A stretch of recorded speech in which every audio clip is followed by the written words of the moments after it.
Tapakaya ca dharmasya sarvadharmasvarupine. Tapakaya ca dharmasya sarvadharmasvarupine. Avatarvaristhaya Ramakrishnaya te namah. Asato ma sadgamaya tamaso ma jyotirgamaya mrityorma mritangamaya. Om Shanti Shanti Shanti. Let us offer our salutations to Sri Ramakrishna, the embodiment of all religions, the Supreme God Incarnate. Let us pray to Him to lead us from unreal to the real, to lead us from the darkness of ignorance to the light of knowledge, to lead us from death to immortality. Today's topic I am speaking, the influence of thought. It is very important to know how thought influences us, how it is very important to think always good. Thought is a tremendous force. So whatever we think, we act, and then we become good or bad in accordance with what we think, good or bad. Swami Vivekananda has defined thought as a force. It's a tremendous force, as is gravitation or repulsion. When he was talking about Raj Yoga, explaining the aphorisms, the aphorism says, Chittavritti yoga, yoga chittavritti nirodha. Explaining that sutra, Swami Vivekananda said, from the infinite storehouse of force in nature, the mind stuff called chitta takes hold of some, absorbs it, and sends it out as thought. That force is supplied to us. How? Through food, and out of that food the body obtains the power of motion, etc. So, the thought has got such tremendous effect. It shapes our lives. To a considerable extent, it influences the lives of others. But its working is not easily visible. They are underneath the surface. In our busy life, we are unconscious of its powers. It is the motive power which drives the machine of body and senses. All our activities are preceded by thought. First one thinks and then he acts. So, an act is the outer manifestation of inner thought. Therefore, thought controls all our actions. If thoughts are disorganized, we are disorganized. Accomplishment of great works needs great thoughts. That's why Mahatmas always say, think about the divine all the time. That is a way to purify ourselves. That's a way to discipline our disturbing thoughts. Thought itself is a motion and it has distinct vibrations. These vibrations go forth and spread like fine particles. They are not confined to space and time. They live and travel far. The modern medical technology has found fantastic facts about how thoughts affect the body.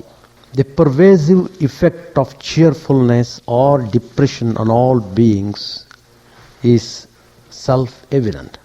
Probably you might have read Swami Abhedananda's works, Science of Psychic Phenomena. There, the Swami narrates an incident. An experiment was made upon a healthy young man who was going to his job in the morning. 6 of his friends, they discussed among themselves to give a suggestion to this young man's mind without letting him know that they were doing it. Just they wanted to make an experiment. So as usual, the young man started out of his home. It was all pre-planned. All the 6 friends of him are standing in different places on his way to the office. One of his friends, who was standing at the street corner, looked at him and said, "How are you? Why you look very sick? What's the matter? Did anything happen to you? How strange you look today.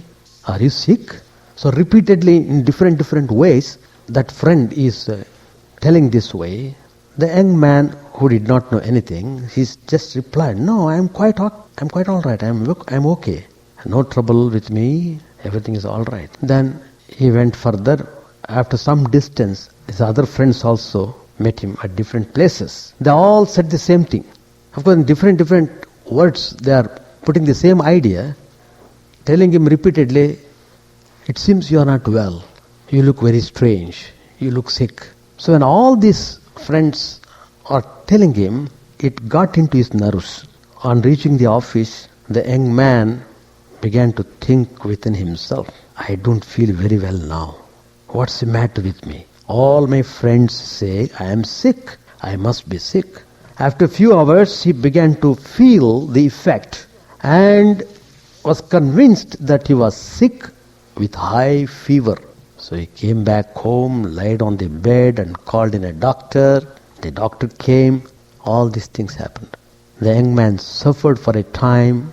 All this suffering is because of the expressions made by his friends. The effect of those suggestions.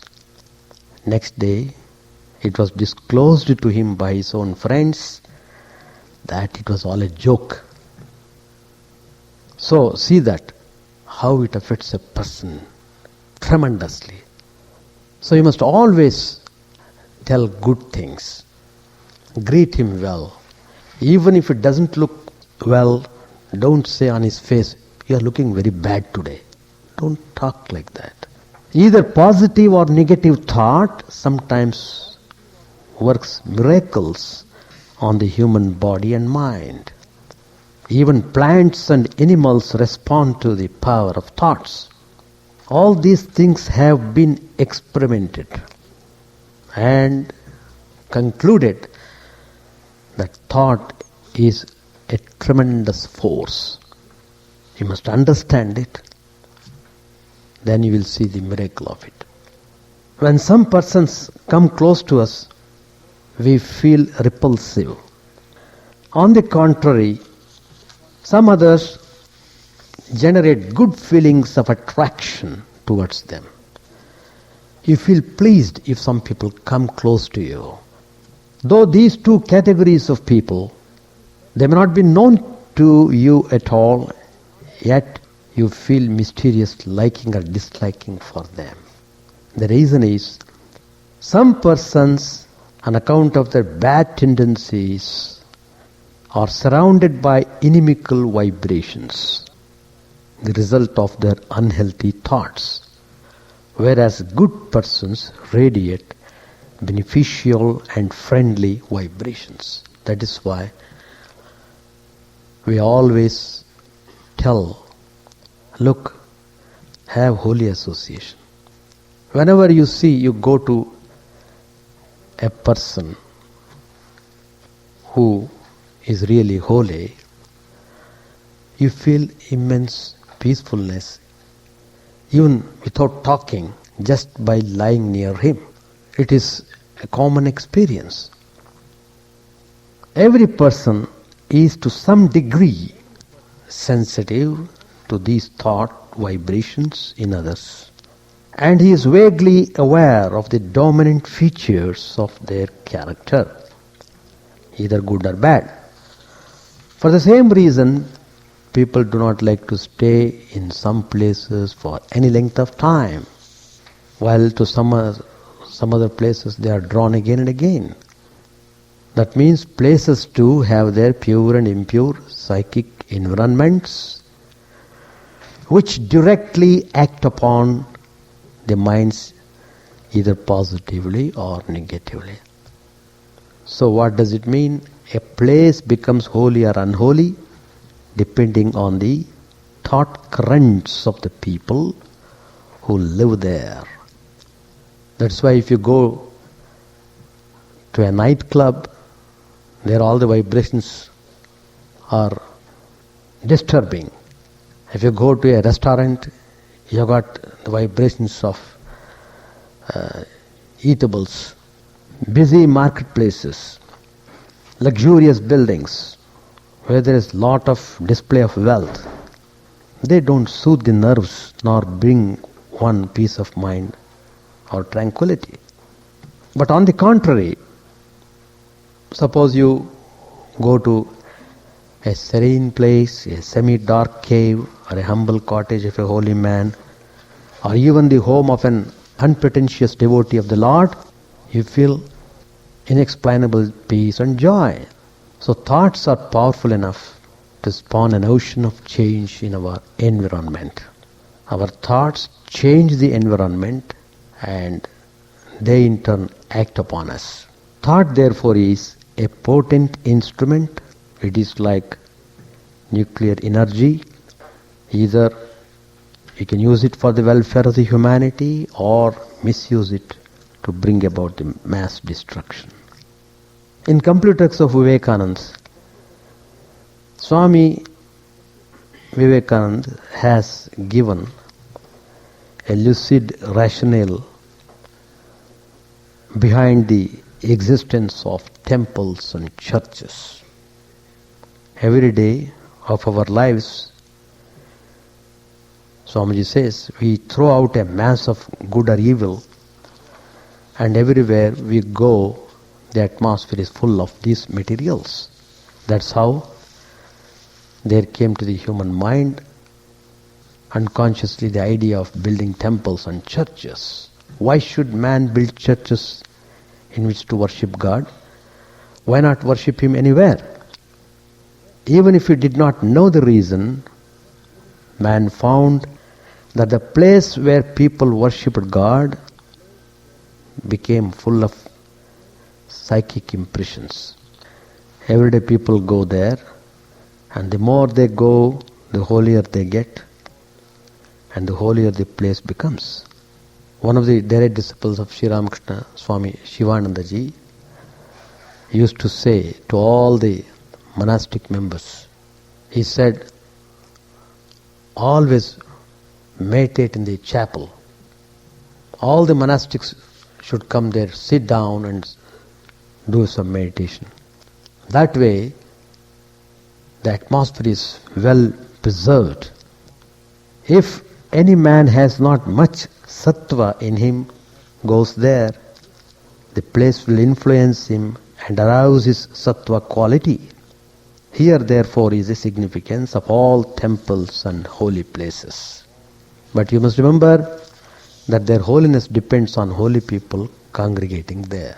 If going to temple, people make politics and make noise and does not use the place in a way it should be used, then it will have no effect at all. So it depends upon how all the people think about in a particular place. That makes the place holy or unholy. So this is the rationale behind all sacred places and shrines where people go to spend time in that purifying atmosphere. In Narada Bhakti Sutra there is a famous sutra there, Tirthani Tirthi Kurvanti. Places become holy on account of the holy people. Holy people make the places holy. A place becomes sanctified by the vibrations of pure thoughts of many people, or it becomes holy when a great saint lived and touched the feet of God. We find now how Sri Ramakrishna worshipped Mother Kali at Dakshineshwar in Calcutta. Now it is most sacred pilgrim center. As soon as you go there, and particularly when you go and sit in the shrine and go to the room where Sri Ramakrishna lived, you find remarkable peace of mind. One holy man, his name was Ramdas, a great saint. He would always repeat Rama's name all the time, wherever he may be, whatever he may be doing. He would always think of Rama, Rama. Of course, probably you might have read some of his books, Vision of God. There are many volumes are available in our library also. I had the fortune to see that saint. He was in Karnataka. He has given a very graphic description of his tour of India, where he encountered lots of hardships, but how they all made him more and more strong, and his faith in Rama became more strong. So he has said that once he came to Calcutta, he went to Dakshineshwar, offered his salutations to Divine Mother, and went to the room where Sri Ramakrishna lived. Even now that room is well preserved. When he went there, he found a remarkable purity. He was inspired to such an extent. He rolled on the floor there in great joy. He felt immense peacefulness and joy, and he expressed that I felt great joy in that room where Sri Ramakrishna lived. And tears of joy were rolling forth through his eyes. So that is the effect, how the person make use of the place, accordingly the vibrations one can feel when one goes there. So the power and influence of pure thoughts do not vanish with time, but even after centuries, a place associated with a great saint exerts its immense divine influence and infuses into the hearts of visitors sublime thoughts and peace. The places sanctified by Sri Ramachandra, Sri Krishna, Buddha, Christ, Sri Ramakrishna, all these places even now draw several thousands of people and kindle in their hearts devotion and bliss. Ironically, man forgets that it is he who makes a place holy or unholy. Swami Vivekananda dealt with this subject and said, the difficulty with man is that he forgets the original meaning and puts the cart before the horse. It was men who made these places holy, and then the effect became the cause and made men holy.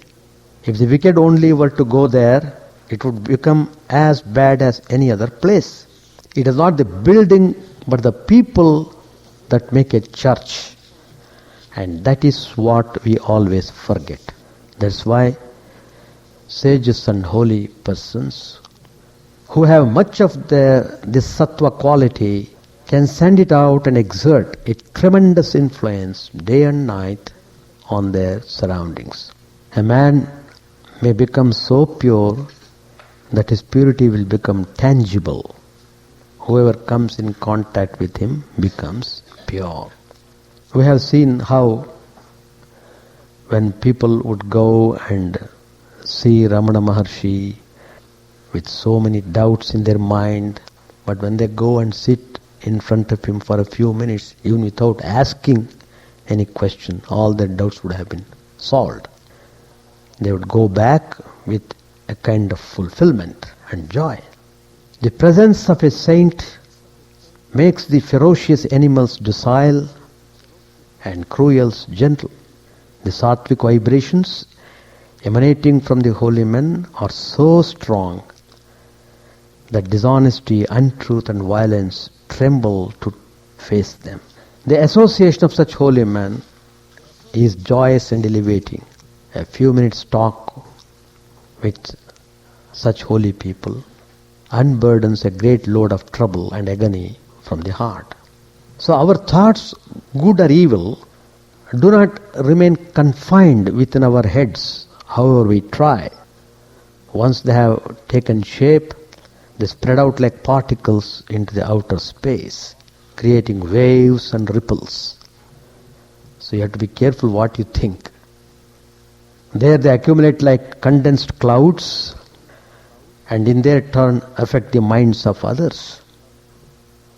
We have seen how people become horrified at the mere mention of ruthless dictators who torture the people, massacre the people, because they were so ambitious about their power and position.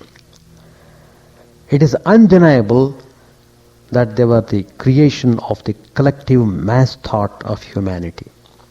The ocean of destructive thoughts accumulated over the centuries found their expression in these despots.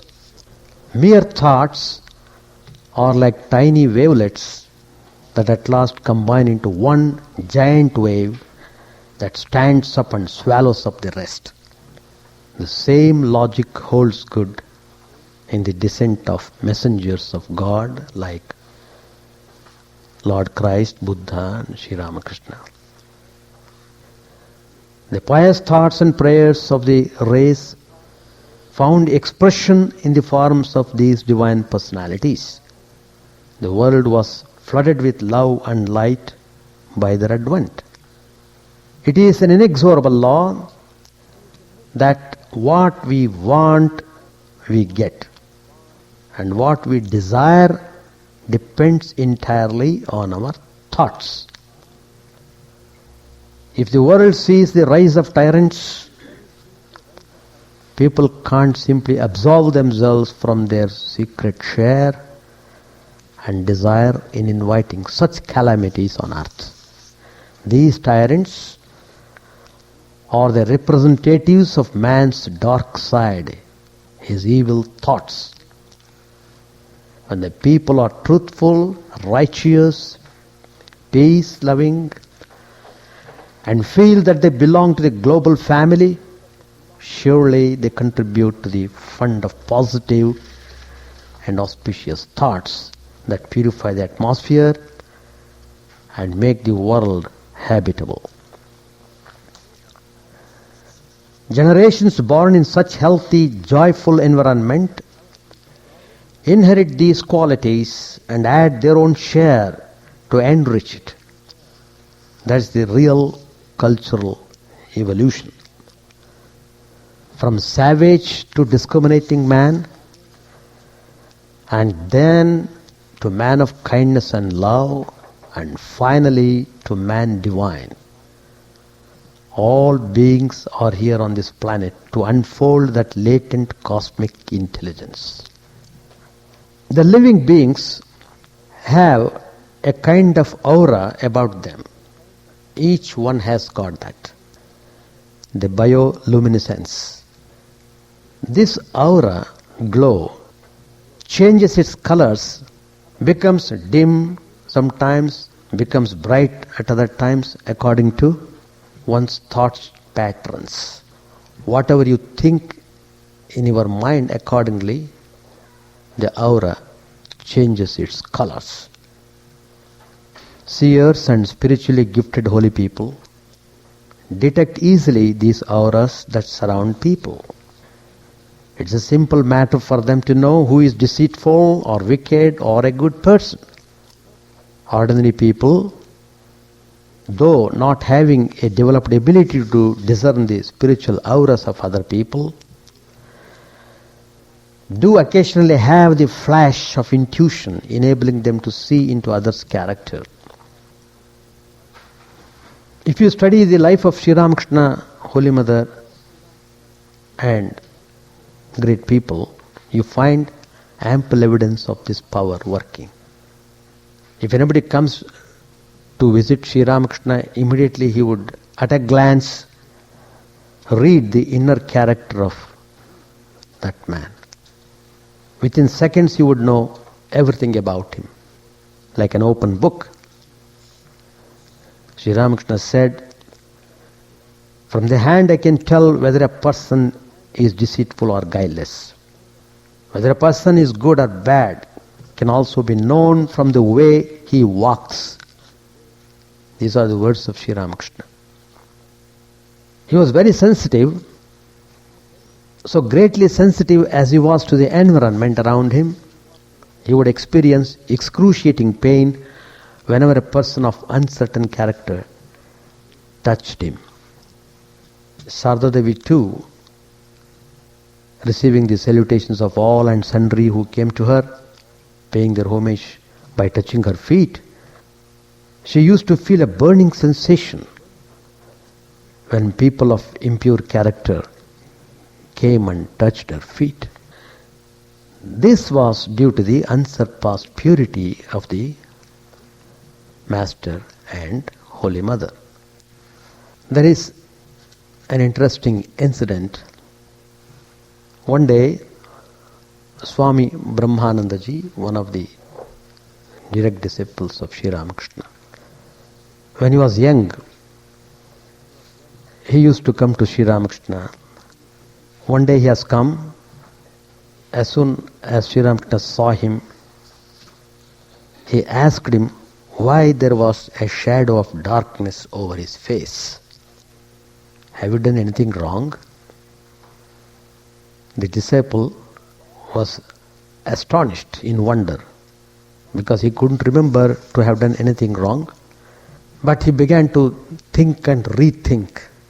Then finally he recollected. He had told a lie in fun, jokingly. That's all the thing that he has done. But even that, Sri Ramakrishna could read that. Then he cautioned him, don't tell a lie even in joke. How many times we tell lies?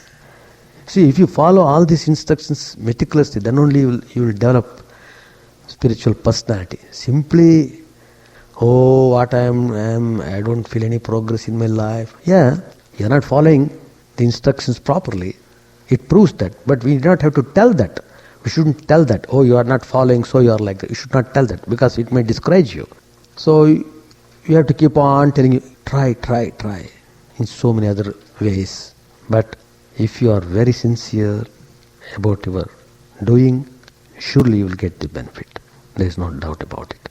Sri Ramakrishna is telling, just he told a lie in joke, Sri Ramakrishna could see a shadow of darkness on his face. In 1939, in Russia, the husband and wife team, Seaman and Valentin Kirlian, they provided a scientific proof with their invention of high-frequency photography, the existence of auras around living beings.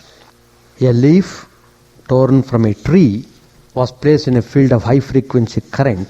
It revealed a myriad dots of energy. A human hand placed in the high-frequency field looked like the Milky Way on a starry night. Multicolored flares lit up, then flashes and sparks. It looked like a fireworks display. They saw in living things the signals of the inner state of the organism reflected in the brightness, dimness and color of the flares. They found these light hieroglyphics were the written records of the inner life activities of a human being. So this Russian couple, they also detected that emotions, illness, worries and thoughts changed the colored signals of the flares. All these make up distinctive imprints on the form of the aura. So it's called Kirlian technique. It was successfully demonstrated in 1972 at Manhattan's United Engineering Center by two scientists. The Kirlian photos also showed that some sort of energy flowed from psychic healers into the bodies of their patients. Human thoughts not only affect the human beings but other living things as well. Dr. Miller and the spindrift researchers of Oregon in America, they have demonstrated through their experiments that seeds planted, irradiated with human goodwill and blessings, showed 84% faster growth than the seeds planted without such human treatment of prayers and goodwill. All this has been experimented. Another experiment was made. There is a particular seed, a grain similar to wheat. It's called rye, R-Y-E. So the seeds were divided into two groups of equal number. They were placed in a shallow container filled with a group of platy minerals, a light, soil-like substance, commonly used by gardeners. A string was placed down the middle of the container, dividing the seeds into sides A and B. The seeds on one side, they were prayed for, and the others were not. After the seeds had grown, the slender rye shoots were counted.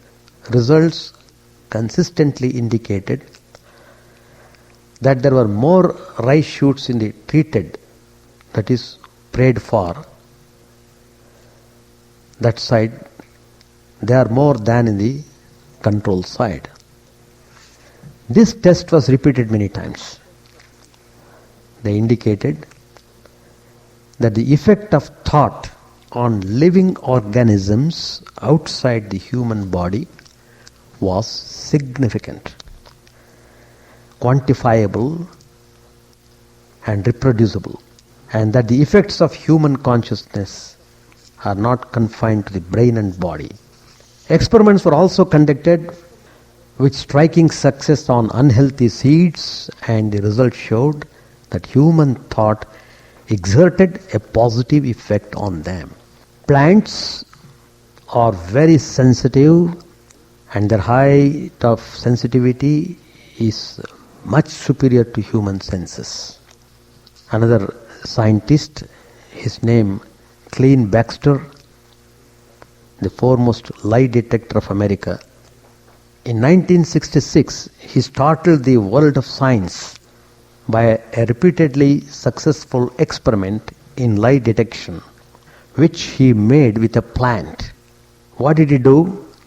The plant was connected with the galvanometer. A galvanometer's needle moves when a weak electric current passes through the body of the machine. The needle or pen of the galvanometer, which was connected to the plant, traced various kinds of curves in response to the mental changes or the slightest surge of emotion in the person standing in front of the plant. The plant showed its reactions like a human being. It reached when a man with a lighted matchstick approached the plant to burn it, or when a ferocious dog suddenly appeared in the room, or when there was an entrance of a person who did not wish it well. The plant even displayed memory by identifying from a distance a certain culprit. This book was written by Swami Chidananda, the head of the Gujarat Rajkot Center. So what we should remember is, thought is not confined to one's own brain and body. It travels and acts upon whatever it is directed and projected. Our good wishes, sincere prayers, otherwise have no significance. The same truth holds good, that the evil thoughts born out of ill will do sufficient harm to others. Thoughts of greed, hatred are terrible. They are vicious forces. But it is also the law of nature that whatever one sends out comes back to him with redoubled energy. Sinful thoughts, what they do, they pollute the atmosphere. Then it won't stop. They come back to the sender with great force, which he cannot escape. A wicked person, therefore, not only harms himself, but invites calamity on himself. The evil forces, let loose by a person, come back to him with all vehemence and destroy him. So finally, it destroys a person. from where it has come. Auspicious, compassionate and loving thoughts set out for the good of others. They purify the atmosphere and they also come back to the sender. The power of good packed in them suffuse the sender with peace and joy and protect him from the invisible inimical forces that are lurking in the atmosphere. So Vivekananda said, every thought of love sent out by us is sure to awaken a thought of love in response. So too with every unloving thought. Evil thoughts attract their own way of affecting the people. Thoughts of love and kindness draw the same thoughts from the atmosphere. Swami Vivekananda said that the easiest way to make ourselves healthy is to see others are healthy. And the easiest way to make ourselves happy is to see others are happy. So that is why when people in distress, when their minds get confused, when they find whatever the drugs they might take were ineffective, finally they begin to search of a holy man to see whether they could be helped. When they come to the holy man, because his power of thought is so strong, it has got tremendous burning power. It burns all the impurities of the persons who come to him, and then he places in their minds fresh thoughts. That is the idea of giving the mantra, giving the divine name, charged with the power of the divine. So when the Guru initiates a person, all the impurities of the person are taken out, are burnt, are washed away by the performance of worship. And then when the soil is cleaned, the mantra is given. And then that works tremendously well.